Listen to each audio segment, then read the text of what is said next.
6:30 na ng hapon. Kakatapos ko lang may drop yung last delivery ko.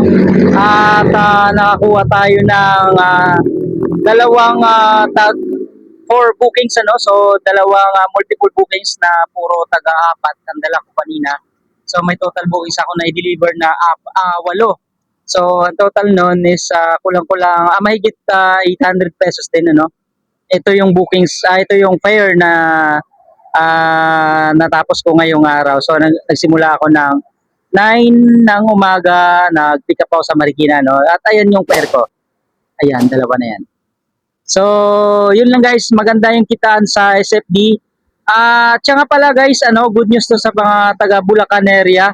May 19, available na po ang SFD instant delivery sa Bulacan area, no? Sa mga interesado mag-join sa SFD, na mga taga Bulacan. So, ito na yung inaantay nyo. So, ano pang hinihintay nyo at mag-join na kayo at kumita rin kagaya namin.